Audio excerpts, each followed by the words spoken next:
My humble respect to Guru Mahan, Guru Piran Sivasankaran, Guru Piranyo, our fellow Jnanis. We are coming close to the end of the this Advaita teaching, which is the Katha Upanishad. And you'll see that there is a sense of understanding of Nachiketa, who has asked this question, what happens after death? And Lord Yama has taken a lot of time to explain to him about what dies and what does not die, and for whom that this idea is clear and for whom it is not very clear. So in the last session, Lord Yama tells Nachiketa that you cannot cognize this transcendental nature of ourselves using our material apparatus, our material organs. And he says that if the mind is caught up by this material world, where the organs are bringing this information, the mind will have a limited perspective of the self.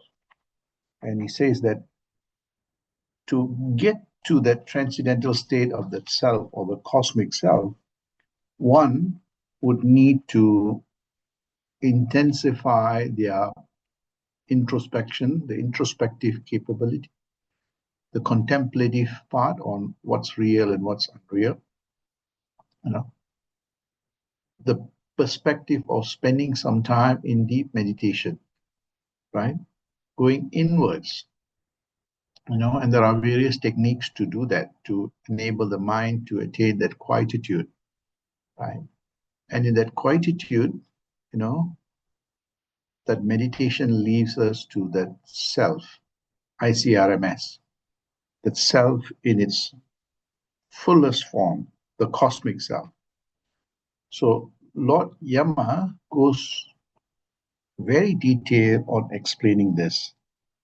And he also answers a question of Nachiketa on why is it that some people get it and why some people don't get it, right? And here Lord Yama is going to give that psychological perspective of how someone who has realized that cosmic self experiences that cosmic self, and how someone who's focused on that individual self, that ego, finds it very difficult to touch or experience that cosmic self, right? So here he explains in this passage 13 on page 176. So he explains. So here Lord Yama is explaining like a guru, like a teacher, that he says that first and foremost, one has to have the realization that the cosmic self exists. And I'll come back to the psychology of this, right? And then you must accept the fact that there is something far greater than our biology, right? Our existence is not caught up, or our existence is not just our mere material personality, but it's much more deeper than that. You have to first have that realization that there is something far greater than us, call it the cosmic self. Then the second part he says is that one must try to realize this true nature of that self. And this is the part that is very difficult. People get so caught up with their position, their title, their material things, and all those things. And because in the 24 hours that people live, right, 8 hours we spend time in the material world. We're engaging and all those things, right? In our workplace, and then another 8 hours we spend time watching TV with family, all those material things that we do, in the non-work time. And then another 6 to 8 hours, maybe we sleep, right? So where is this time for us to realize this cosmic self, right? So he says that most people don't spend time introspecting, contemplating, reflecting and meditating to be able to on this cosmic self. So he says that, to really know this true nature, one must put this to practice. What is he talking about? He's talking about that ability to go deep within ourselves. And that practice is so important. Doesn't matter what you're practicing, that now enables you to quieten the mind down, you know, at least once or twice a day. You start the day with that practice. Carry that throughout your day, even though while you're interacting, that quietude in the mind, always smiling, always, that kind of a joy, right? And then carrying it through even just before you go to sleep. And in the sleep, you're already there. He said, one must try to realize this true nature of that self, not just in meditation, but throughout our day-to-day activities, right? So he says that, there are two types of people in this. He says, why some get it, some don't get it. He says, between the two characters, those have the conviction that the cosmic self exists, they get it. They have full confidence that it exists. There's something far greater than the biology. But there are others that lack the conviction. And let me explain this, right? They say, yeah, it's there, theoretically, and and what he says is that the one that is really, really, feels strongly and put in the effort to experience it, not just in their meditational practice, but in every facet of their life, they will experience it. Why I say this is that sometimes your circumstances may be very challenging, but the human mind is amazing, amazing, substratum that we have, or that plane that we have. If the mind is determined that I want to be a scientist, and you put in all the effort to become a scientist, you will become a scientist. If the mind says, I want to be the best footballer, right? And they put in all the effort to become a good footballer, they will become a footballer. If you see the lives of Lionel Messi and, Pele and Ronaldo, you see, they have this conviction that I want to be the best footballer. They may have had mentors, they may have had coaches, but they became great because that realization that there is something in me that is far greater, whether it's a good footballer or a good poet, right? And he's talking about the psychology of the human mind here, right? And it's not just having the conviction, but actually doing something about it, right? And this is what most people don't get it, that when you know that there is that cosmic self, the divine self, the divinity in you, you have to experience, you have to be the first experience of the divinity. And that reflects back in, your own thoughts. Your thoughts become more cosmic, more divine, more, uh, universal, and you can experience. So when we put in the effort to do this, right, you see our thoughts change. We become, completely different from when our ordinary life is. Our words become divine. Our actions become divine, right? So we see this. So what he's saying is that if we have that true belief that our existence, our identity is actually the cosmic identity, and you imprint that throughout every facet of our life, that cosmic identity will show up, right? For example, if you believe that, you are divine, you see that everything that you see becomes divine. You see people that are coming to you, sharing food, sharing this, you may be stuck somewhere. Somebody says, okay, I'll give you a lift, right? So it's the mind that permeates that, right? So he's explaining that, between the two categories, those who have the conviction that the cosmic self exists, and those who lack that conviction. He says, the chances are the self reveals to the former. The divine universal self is only revealed to the one that has got the strong conviction and does something to realize it, right? I know people who say, oh, I want to be an astrophysicist, I want to be this, but they don't put any effort. But I also know people that, I want to be an astrophysicist. I may not be very good in mathematics, but I'm going to learn and master this.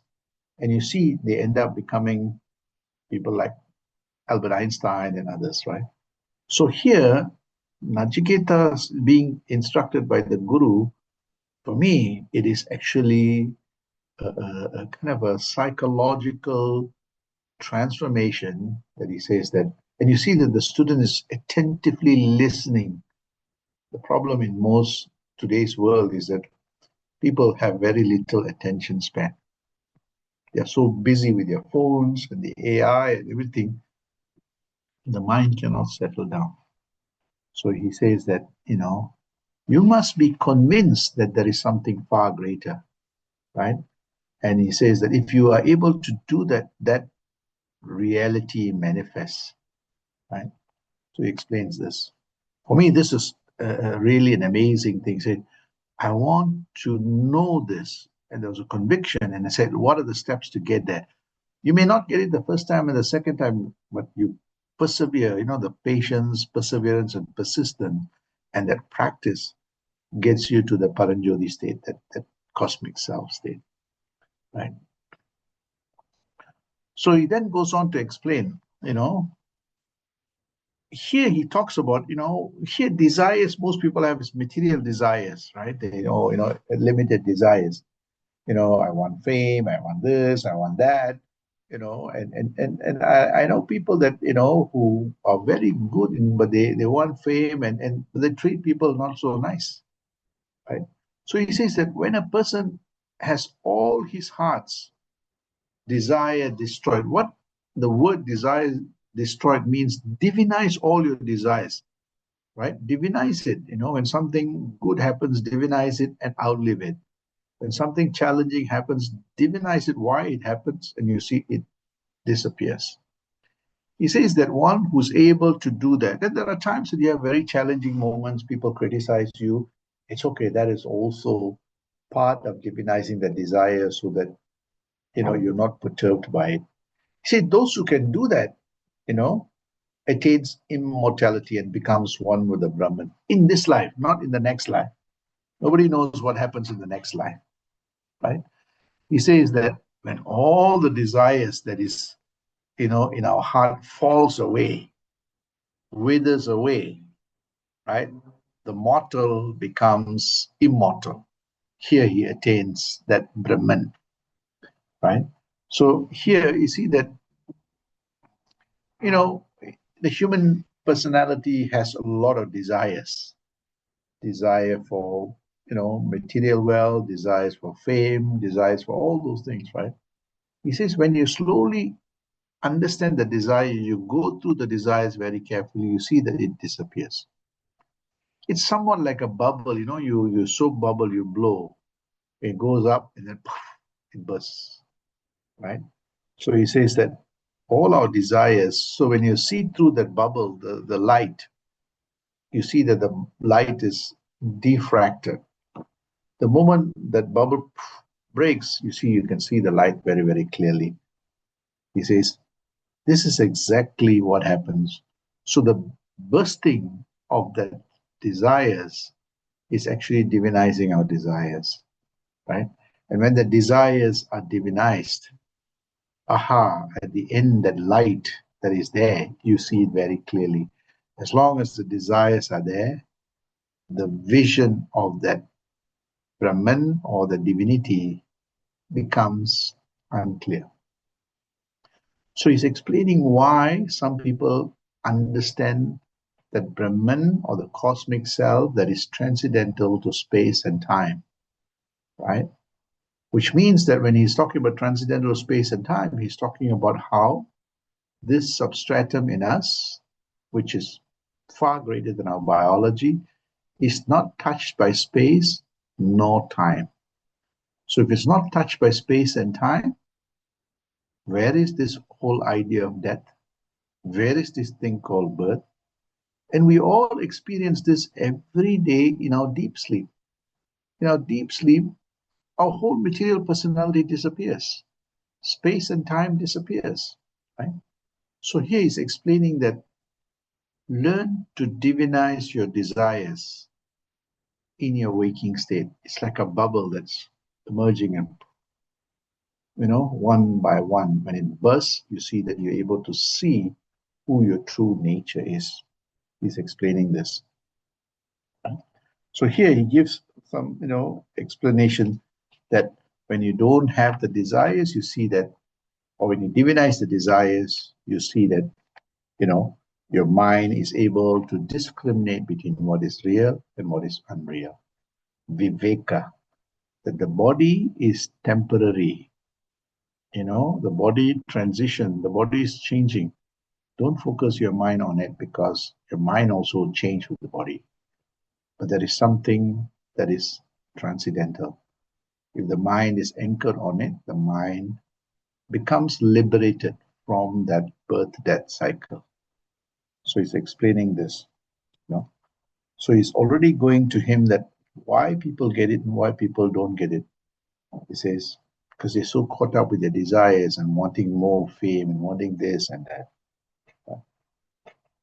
So he goes on then to explain that, in this passage 15, he says that when in this very world the mind gets rid of all its vagaries, the things that pollute the mind, the things that infect the mind, the things that clouds the mind. Sri Krishna says in Bhagavad Gita, it's like karpanya dosha that makes the mind shrunken, right? So he says that when we get rid of all those things that blemishes our mental lens, when you wipe it off, he says that you realize that the mortal person becomes immortal. So while you're living in this material world, you're not touched by this material world. You're not touched by the fame and criticism. It's okay. It is only they are criticizing the material personality. I am not that. Right? So he says, this is the message of the Vedanta scriptures. He says there can be nothing higher than this. There's nothing higher than ourselves. That is why you see that there is no place for the self. The body, parts of body, you can tell where it is. But the self is everywhere. For a small moment, for a short moment, I close my eyes. I can be on the sun, I can be in the moon, I can be the end of the galaxy, I can be where the beginning of the universe started. Right? He says the mind is so powerful. The mind is so transcendental. The mind is so universal. He says that's what the Vedanta tries to teach us. There is nothing higher than this. That which we are talking about is transcendental to space and time. He says, Nachiketa, if you are transcendental to space and time, if I remove time from your equation in your mind, where is this birth? Where is this death? That's what you go through every day in your sleep, right? He says, when this very world, the senses along with the mind becomes still, that quietude says that the intellect that we know that continuously trying to analyze this material world will not function. That state is called the higher state. That state we experience in deep sleep state. That state we experience in deep meditation state. That state we experience when the body drops off, which we call, death. He says that state is the only state that is permanent. In the waking state, in the dream state, in the non-body state, he says, focus on that. Because while you are still awake in this material world, you are still awake in that transcendental world. The material world does not touch you. The material world does not impact you. While you're doing all your duties, right? You have that awe and amazement of this transcendental universal state. You know how beautiful it is? You feel so happy. right? Come what may, whether people say good things or not so good things, all this you're not affected. Okay, you just do your part. The journey goes on. So he says to realize the self, you have to transcend that ignorance to attain that immortality. He says this is the highest wisdom of the Upanishad, right? That spending time introspecting, contemplating, reflecting, meditating, to realize that self. When we realize that self, we realize how powerful we are, how transcendental we are, and we attain that immortality. One of the things that really you can see sometimes, in the language that we use, what is the KPI, key performance indicators? When you have this understanding and you put this to practice, in your waking days, when you wake up from your deep sleep, and you practice this, you see that while you're awake, you have that wonderful transcendental, you're not affected by things, right? So it is a very joyful experience. You see divinity in everything, and you always have that, wonderful, nice feeling, and this is what, even the word nice feeling is not about the nice in the way we say. It's actually you feel a sense of, oneness with everything. And this is what he tries to get across, that, you attain that universal peace, right? And one who is practicing this intensively, gets liberated from this bondage of time and space and sugha and dukkha and birth and death cycles. He says that what keeps us ignorant is the wanting more and the craving for all our desires, and we're caught up with this material world. He says that quieten down the material world and you realize that immortality. And when you do that, all the scars that we experience in the material world become stars, like what you see in the pictures. Amazing. All the impossible becomes impossible, right? All the precious in life becomes treasures. That gives you that wonderment that you can transcend this to. This is what, and that's the KPI. You get every moment you feel a state of, I feel better, I feel bigger, I feel more transcendental. And Swamiji used to say, Summa irukum sugam, that the state of joy and wonder that is not tied to this material world. Right? So he explains this very nicely, that why somebody gets it and why somebody does not get it.